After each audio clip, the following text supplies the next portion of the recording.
What do you do if you just hate a restaurant? I don't write about it. Okay. I'm not in the business of jeopardizing someone else's business. That's good. And I don't want to come in with this large readership and just destroy someone's livelihood. That sounds like a terrible way to live. I'm Dalia Colon, and this is The Zest. Citrus, seafood, Spanish flavor, and Southern charm.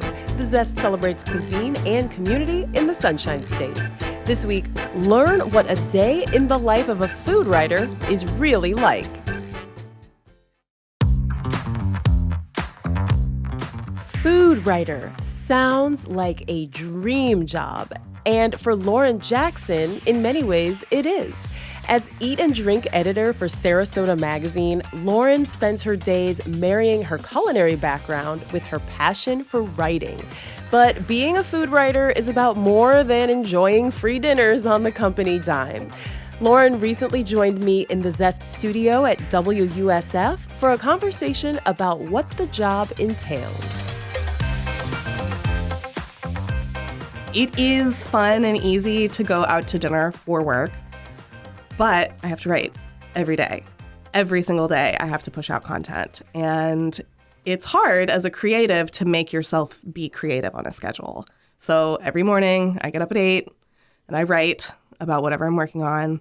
And then the fun part comes in the afternoon or the evening, which is going out or meeting with chefs or whatnot. Okay. Talk to me about getting up and writing every day. Writing is hard. Writing is hard. I work best under a deadline that I'm right about to miss. Okay. If I know that I'm going to get in trouble, which I don't get in trouble. My boss is amazing. But if I think I'm going to get in trouble, then I'm at my best. So I wish I was better at time management than I am, but I'm not. But if I'm in a panic, then I can get the words out. If I'm not in a panic, they just have to stew in my brain until they're ready to be put onto the page. But if I'm in a panic, they're just like free flow out, and then I can get my first draft off to my editor. So what was the last thing you wrote that made you panic? Michelin. I wrote it last week. It was 6 weeks of research and traveling, and because I couldn't do it all at once. I couldn't just eat 3 days in a row. It's hard to navigate that kind of scheduling. So it was 6 weeks of coming up to Tampa, staying at a hotel because I wanted to evaluate some lodging options for our readers as well. Because your readers are mostly in Sarasota. Because our readership is Sarasota and Manatee counties, which, is just an hour. But if you're going to plan some fabulous food getaway, why not stay at the Edition for, 2 nights? Okay. And Sarasota has a very sort of luxurious population. There's some money to burn in Sarasota. So why not live fabulously and let them know if it's worth it? So it's 6 weeks of, planning and researching and then I have to process what I ate. I have to think about the flavors, and then I'm weaving the narrative in my head, and then it's due tomorrow. Oh my gosh. Okay, say more about that, because the people are like, oh, poor thing. I'm living in my tiny violin. She had to process what she ate. But it really is a different thing to go out to dinner with your partner or for a friend's birthday and just have a good time and enjoy the food versus taking it all in and writing about it in a way that other people can feel. So how do you do that? If I can, I will take someone with me. I'll take my husband, or I'll take a friend who I know really understands food, that I can sort of converse while I'm eating, talk about what I'm eating, pick it apart, down to its bases, decide whether or not I think it's a successful dish, conceptually what makes it successful. Is it pulling salt, fat, acid, umami? Is there textural differences? So I'm not eating just, something mushy without any sort of textural interest. When I dine, it's so different because I'm really sort of looking at it like a science. Here are these multiple components. Are they being achieved? And when I'm able to pick a dish apart like that, then I'm able to put it back together narratively speaking. It helps me really process how the dish was made and what the purpose behind its presentation was. And it makes it more memorable, of course. And I've always got my handy notebook, and my poor husband just listens to me talk at him about what we're eating. Give me an example. Oh, gosh. Let's see. When was the last time he and I went together? We went to Roca, and we had an agnolotti that was stuffed with salami and ricotta. And so I'm trying to figure out maybe what that ratio might be, and we're talking about what we think is successful about it. The next course was a crab and lemon spaghetti, and he thought it was too lemony, and I wholeheartedly disagreed because I felt like the acid was cleansing your palate between bites so that you could really pull that crabbiness in every bite so that you didn't get palate fatigue. And while he was having a different experience, I was able to sort of help him understand why he was wrong. Wait, now, how can you be wrong? Because if I don't like something, I don't like it. Sure, if you don't like something, you don't like it, but does that make it a bad dish? Okay. And that is the challenge of critique, is just because it's not to my taste, like I don't like beets. So if you give me a beet salad, we got to talk. It doesn't mean it's a bad dish. It means I don't like beets. Right. But fundamentally, is it hitting all of the right notes? And fundamentally, while it was not his cup of tea, this specific dish, fundamentally it was an expertly crafted dish. I mean, the thoughtfulness was there. I could understand what the chef was trying to achieve. Travis just wasn't pulling sort of from that same knowledge base that I might have, in that this is super successful. It's just you might not like it. I can't get over palate fatigue. People are like, give me a job that gives me palate fatigue. What do you eat when you go home? Oh, gosh, I eat like a kindergartner. I eat like an absolute, it's like chicken nuggets from Publix, mashed potatoes out of a like microwave container. I just don't want to have to think about it. Okay, so you don't even want anything too complex where it might turn on your brain to think, is the breading on this chicken nugget balanced with the juiciness of the chicken breast? Because then it's like you're at work. That's right.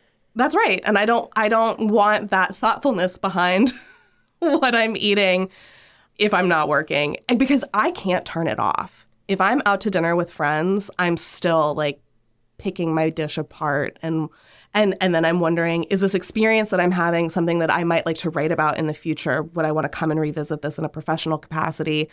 If I am not dining out for work, I am not dining out. So do you enjoy dining out? I love it and I hate it. I hate it because I can't turn my brain off. And so I have this really uniquely distinct experience compared to other diners, because my entire education is in food. You know, you have to understand, I went to culinary school. I studied nutrition and food science. I mean, everything I've ever done leading up to this moment has gotten me here. And so I think even if I weren't a food writer, I would still be having the same experience. So I like to dine out because it scratches that little special interest itch that, you know, I've built my entire life around. But it can be work. I have to be in the right mindset to even go out for fun. Is this what you thought you would be doing at this point? I had no idea. I had no idea that I would be a food writer when I grew up. But you went to culinary school. I did. I thought I wanted to be a chef. And then I found out how much chefs make and how much they work. And I don't like to work. I don't like to work at all. Well, you work every day. I work every day, but I don't feel like I'm working. You have palate fatigue. I have palate fatigue. I don't feel like I'm working, and I work a lot, but it doesn't feel like it because I'm going out to dinner, and I really like to write. I really enjoy writing. It's cathartic to just get all of these words that are jumbled around in my brain at all times, because my brain is just always talking to itself, and to just be able to sort of put it on a page and walk away from it is healing in a way. And it silences my mind for about 5 minutes. And you're so good at it. Thank you. I will look at the page on the Sarasota Magazine website, your page with all of your writing, and I'm like, how does she come up with this stuff? Day after day after day, because as you said, to sit down and force yourself to be creative, that's really hard. There was a writer, I forget if it was like Ernest Hemingway or one of those guys, and he basically said, like, I write every time I'm inspired, and I make sure I'm inspired every day at 2 o'clock or whatever it is. Basically, like sit your butt in that chair and figure it out. So what advice do you have for people who want to be where you are? I know that you can't just say the food is delicious. So how do you come up with new ways of describing food day after day? So the very first thing is you have to get resource materials, and you have to get the Food Lover's Guide. It's this dense sort of dictionary of food terminology. And if you hear a food word you don't know, or you read a food word you don't know, you don't Google it. You get out your Food Lover's Dictionary and you look up the word, and something about that sort of mechanic movement of cracking open a book and reading it versus Googling it solidifies it in your brain. And I've been doing that for 10 years, 15 years. Just every time I hear a word I don't know that pertains to food, I look it up in this little book. It's like muscle memory.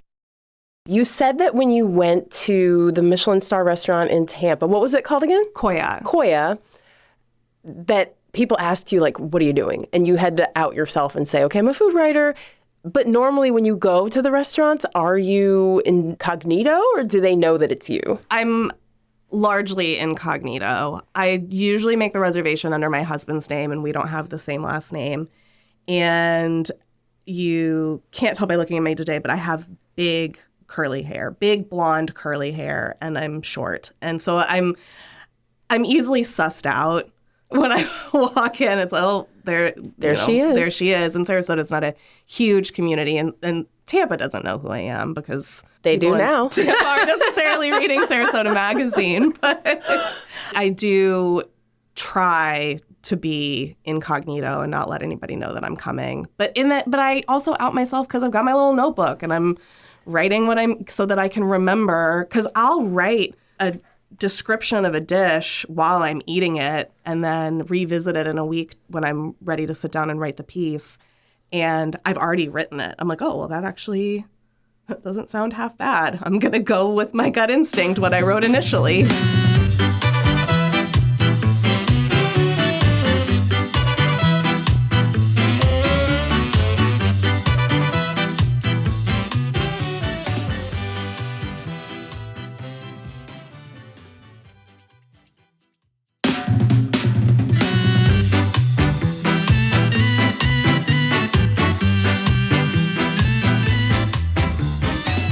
What do you do if you just hate a restaurant? I don't write about it. Okay. I'm not in the business of jeopardizing someone else's business. That's good. And my community is a small community. It's not as small as it was when I was growing up, but it still is a small community. And owning a restaurant is really hard. It's so hard. There's so many moving parts. There's so many facets. The margins are super slim. And I don't want to come in with this large readership and just destroy someone's livelihood. That sounds like a terrible way to live. So if I go and I have a bad time, I don't write about it. I might send an email and say, hey, I was here. Don't worry, but you did miss a mark here and there. You know, if you ever want to talk, I'd be happy to have a chat. I don't tell anybody that I had a bad time. I don't tell anybody where I'm going so that nobody can be like, hey, you went to that restaurant the other night. How'd you like it? And then I hate it. I just don't want to badmouth someone else's business. But when they're killing it and they're executing and they've hit all those marks, I want to scream from the mountaintops that they are crushing the game, because it makes our community better and more valuable. That's so generous of you. So where's the last place in Sarasota? You shouted out a few Tampa restaurants. Where's the last place in Sarasota you went that just crushed it? The last place I went in Sarasota that just crushed it. So Indigenous is a James Beard nominated restaurant. I think 2016 and maybe 2015 or maybe it was 2017. 2 years in a row, Chef Stephen Phelps, who is a long time friend of mine, who I actually worked for during COVID when I found my little writer self, freelancer at the time, without clients. I went and worked with Steve at Indigenous, and then the other restaurant is Meliora. They are absolutely fabulous. Their chef, Drew Adams, is a talent that Sarasota is just now ready for. Ooh, Why do you say that? Well, our community is growing rapidly. And when I was growing up, it was all fish shacks and grouper sandwiches, or it was continental 1970s food. It was that sort of dining scene. There was not a lot of creativity. And just in the last few years, the dining scene has exploded. There's a lot going on. There's a lot more adventurous food. There's a lot more global cuisine available. There's just a lot happening. And because we have pulled all of these transplants from around the country, they have brought their sophisticated palates with them as well. And, enter Drew over at Meliora, and he worked in D.C. and has this sort of sophisticated manner in which he prepares dishes. Because we've pulled this population, we're now ready for it. And before Drew, Steve was really one of the only games in town that over at Indigenous that was doing really creative, outstanding food that makes you think. Food that makes you think. Did you always live in Sarasota, or did you leave and come back? I left for the obligatory decade. Okay, where'd you go? I went to Nashville and Charlotte, North Carolina, and then my last stop was in Fargo, North Dakota, which is where I met my husband. And I was only supposed to be there for a year, and I stayed for like 3.5. And it was really cold. Yeah. And then I pitched a fit, and I think I screamed into the wind that I was from the beach. Into the wind. And we don't need to be living in the snow.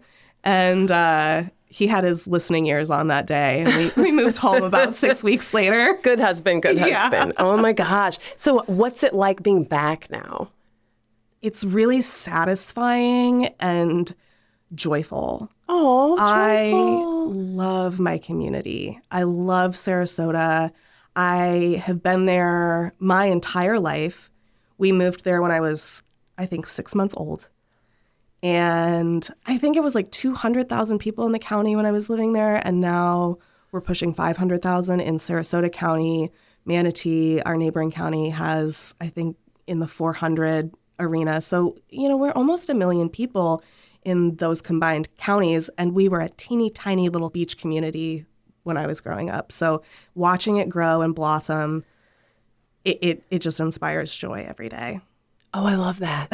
Okay, and I know that when you were a teenager, I think you worked at Outback. I did. And you wrote this beautiful piece eulogizing it when it closed. So which Outback are we talking about? Because certain listeners are going to know the exact one. And then why did you want to write this love letter? I started working at the Outback when I was 15. Which one? The one on the South Tamiami Trail in Sarasota. It's just south of Stickney Point, which is where Siesta Key is. And it was the busiest Outback. It was so busy. And it was at the height of that chain restaurant, early 2000s.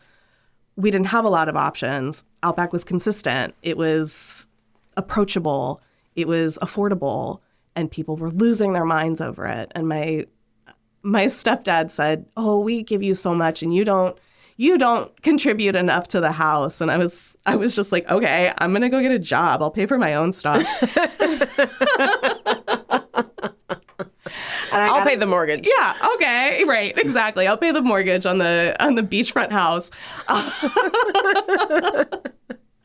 And so I worked at the Outback, and I loved it. It was so fun.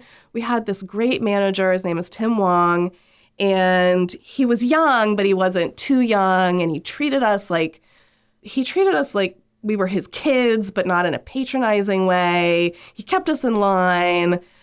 And I was just fascinated by the inner workings of a restaurant. I mean, it was like love immediately that this is how a restaurant works. Incredible. And I worked there until I left for school. And so 15, 16, 17, 18, almost 4 years I was at the Outback, at that specific Outback. And then our culinary landscape shifted over the past 2 decades, and Outback's not as exciting anymore. The bloomin' onion's not exciting anymore? Know. I mean, I could eat a bloomin' onion any day. It's the kookaburra wings for me. But they closed it, and they closed it a couple weeks ago. Aww. And I reached out to my editor, and I said, "I want to write about this. this place is so special to me. And so many people, and it got shared. And I mean, people were coming out of the woodwork that we had forgotten about, sharing their experiences on social media. And I'm not super active on social media. I'm more of a lurker. But this story really sort of brought everybody together. And it was cool to see how people that I didn't even know had worked at different Outbacks around the area, how it had shaped their lives as well. And, we're talking about philanthropy consultants and CEOs, and we're talking about big people who have gone on to do really incredible things, who contribute their sort of foundational organizational skills and success to having worked at an Outback Steakhouse when they were a teenager. Wow. You guys need a reunion. We do, right? I think you're right. I think we need to all go to Siesta Key and, What's the drink? I don't know. Was there like a signature drink at Outback? It was called the Wallaby Darn. It was like a Miami Vice, I think. What color? What color was it? It was like peach. Oh my gosh. It was a frozen daiquiri. I wasn't old enough to drink, so I don't even know what it tasted like. Girl, let's get you one now. You need to go get a Wallaby Darn. So how do you reconcile the experience you had working at this sort of mediocre Outback, don't come for me, but I'm going to say mediocre like chain restaurant, versus what you do today reviewing these Michelin-starred restaurants? I mean, I get asked a lot about different types of food, and a lot of people who don't understand what I do think that I'm only eating at Michelin-starred restaurants, and it's all about meeting a restaurant where they are. And so if you meet the Outback where it is, it's, a chain steakhouse, but they're still consistent, and it's still good. Like, they're still crushing it. Yes. And then you go to a Michelin restaurant, you're meeting them where they are. You have a little bit higher standard, but you can tell whether or not they're crushing it. But I couldn't have gotten to the Michelin without the Outback because it inspired me to learn. I didn't grow up in a house that was food focused. My mom was great at nourishing us, but not at building flavors. That's fair. Or making pork chops. They were always overcooked. Okay.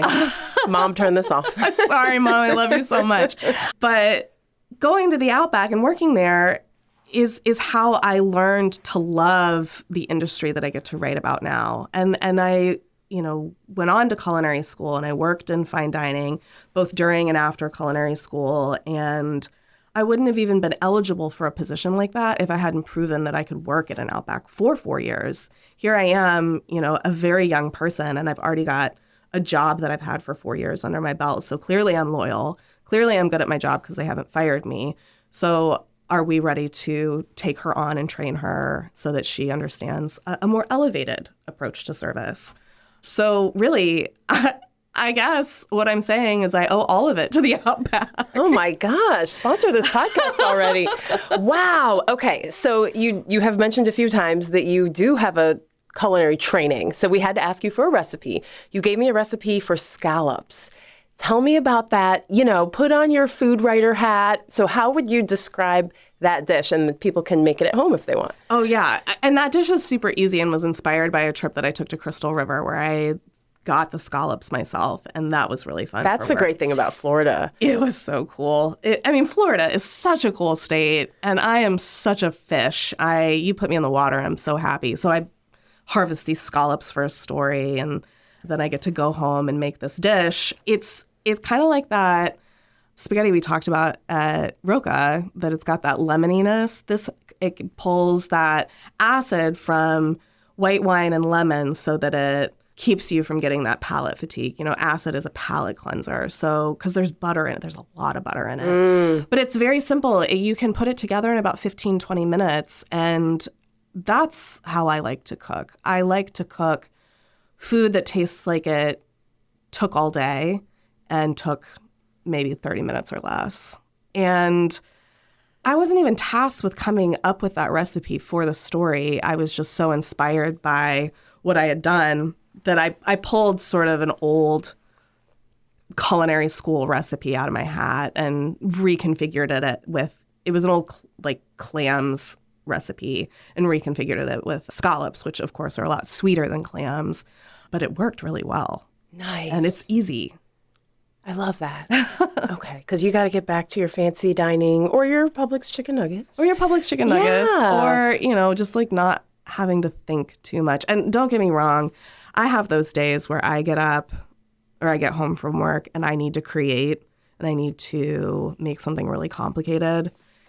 And I'll do it, but it's like once a month. Well, because writing is creative. Right. And cooking is creative. So it can be kind of draining. It can be. Yeah. It can be. At the end of the day, you just want to like make a PB&J or something. Yeah. Yeah. That's true. This was so much fun. Thank you. Thanks for coming all the way up here. Thank you for having me.